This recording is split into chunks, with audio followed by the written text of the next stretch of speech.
Hi, my name is Daryl with St. Louis Community Credit Union, and today we're going to talk about identity theft. And I have a question for you. Who's got your number? Well, the objectives today is we want to identify exactly what is identity theft, when the crooks get your information, how do they use it, when you should use your Social Security number, and when you should not use your Social Security number. Also, we want to minimize your risk to identity theft. I'm going to give you some tips to protect yourself from phishing and pharming attacks. I'm going to show you some warning signs that you may be a victim and what to do if you do happen to become a victim of identity theft. So the first question, what is identity theft? Well, it occurs when someone uses your name, your Social Security number, or other identifying information without your permission to establish new accounts in your name. It's not just transactional fraud where someone uses your card, but identity theft is actually the establishment of new accounts that you don't necessarily want or use. So you may ask the question, well, who does this happen to, or when does it happen? Well, there are many victims of identity theft. In 2006, 8.9 million people found themselves to be a victim of identity theft. 1 in 5 consumers, or 19% according to Experian, even if you wait, let's see, 1 1000, 2 1000, 3 1000, 4 1000, someone just lost their identity. So every 4 seconds, a person could potentially lose their identity. What's the impact to people? Well, the impact on victims, it actually varies. It could be a damaged credit report, and that damaged credit report can lead to a low score. And that low score sometimes can prevent you from getting a job. It can also prevent you from getting loans that you actually want to use. If you're looking to get a car, or if you're looking to get a home, a low credit score can keep you from getting these things. The average victim spent 25 hours trying to resolve their problem. And the perpetrator, they sometimes got $5,000 worth of cash, goods, or other services in your name. Who's most vulnerable to this? We're all vulnerable to this. But if you're 18 to 24, if you live in an urban or suburban household, or if you have an income that's greater than $75,000, you're even more vulnerable to having this happen to you. And watch out for our elderly, because our elderly are definitely being targeted by these thieves. So how do the crooks get our numbers? They're using conventional methods to get your information. A lost or stolen wallet, misuse by a friend or family. They're walking up to your mailbox in the middle of the day, and they're even dumpster diving.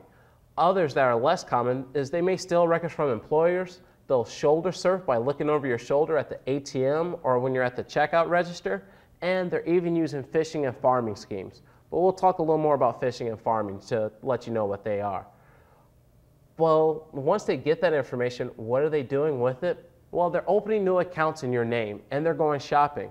And do you think that they're paying for those new bills that they get? No way. So the delinquency is going against you and your credit report. They're calling card issuers, and they're changing the billing address. So whenever the bill comes, it goes to the thieves' address instead of coming to your address. So again, the bill never gets paid. They take out loans, they buy cars, they get phone service in your name. They authorize electronic transfers to drain your account. They file for bankruptcy in your name to avoid paying those debts altogether. And even if they get arrested, guess whose name they use? They'll use your name. Now, there are some other ways that they're doing this. They're using schemes such as spamming, spoofing, phishing, pretexting, spamming, or even pharming. So let's talk about one of those, pretexting. In pretexting, a crook gets your personal information by posing as something like a survey company. So they may call you and ask for some of your personal information, and once they gather that information from you, they sell that information to other thieves. And the thieves that they're selling the information to are going to steal your assets, they're going to investigate or sue you, and they're going to get credit in your name. Now, it doesn't stop at just pretexting. There's also spoofing. And spoofing is creating a replica of a legitimate website, and it's going to fool you into thinking that you're at the real website. Have you ever noticed how 2 V's look very much like a W? Or if you take an R and an N and place them next to each other, they resemble what? Yeah, an M. So you may think that you're at the real website, but if you look closely, you'll see that there's a difference, and you may be a victim of spoofing. There's even spamming. Is there anyone that has an email address? And in your inbox, have you ever found emails from people that you don't know, or for in the subject line, there's something that's not relative to anything that you're remotely interested in? Well, those unsolicited emails are spam. Now, what spam can lead to is phishing. And with phishing, it's the luring of victims to a fake website through spam so that they can get your personal information. So what happens in the phishing scheme is in the phishing email, it's going to say, "Dear friend," or "Dear customer," and it's going to have an urgent problem. And it's going to state that your account has some problems with it, or maybe your account's been canceled, and it's going to ask you to contact them at a phone number that is not real. And it's going to urge you to also to click to the link that's going to direct you to the website and put your personal information in. And once you put your personal information in, that's when they've got you. Now, I don't think that phishing is the worst, because it even gets worse than that with pharming. Pharming is the practice of redirecting internet domain name requests to illegitimate websites. Now, pharming differs from phishing in the fact of how it's directed.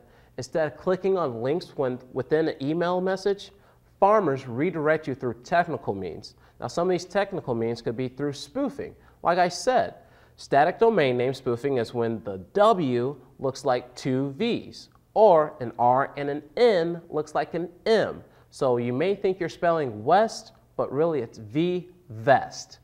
Also, there's malicious software that could be on your computer, whether it be a virus or a Trojan. And with those, they can lay dormant in your computer, and you don't know that you have them until it's too late. And they can redirect you to a false website. So I've talked a lot about what they do to get your information, as well as what they do with your information. So how about we talk about some ways that you can protect yourself? Well, here's one way. Never give personal information to a caller. Make sure that you safeguard your wallet, your purse, your checkbooks, and your account statements at home or at work. Review your statements monthly, or if you have the online capability, review them more often. Don't write down your passwords, don't write down your PIN numbers, especially don't write your PIN numbers on the back of your cards, because if you lose your card, now they have your PIN number and they have your card. Make sure that you shred your receipts, that you shred statements, as well as cancel checks, because those things you no longer need, so make sure that you dispose of them properly. Also, make sure that you protect your Social Security number. Before you give your Social Security number to somebody, ask them the question, why do you need it? Don't keep your Social Security number on your driver's license. Don't carry your Social Security card in your wallet unless you need it that day. It's okay to have your Social Security card with you, just after you use it that day, make sure you return it to your safe place at home. Don't use the last 4 digits of your Social Security number as your PIN number, and make sure you memorize your PIN number. Don't have the Social Security number placed on your checks, and know when you have to give it and when you don't. What's that? You don't know when you should do it and when you shouldn't? Well, let me give you some tips. If you're at the credit union, if your employer requests it for documents, if it's your income tax records, or if you're on a loan application, or if you're filling out a college application, these are times where it's going to be okay to put your Social Security number. Now, some times that you may want to refuse is if you're talking over the phone to someone, on your personal checks, your driver's license, club memberships, as ID for a store purchase, or just as a general information. A Social Security number is a very important number, so make sure that you protect your Social Security number as best that you can. Also, protect yourself from phishing attacks. Phishing attacks are going to take various forms. Don't click on links in web pages or within emails that you're unfamiliar with. Look for HTTPS in the URL when you go to websites that require information from you. Use up-to-date antivirus software and firewall. Avoid emailing personal as well as account information. And notify your credit union or company if it's been spoofed immediately.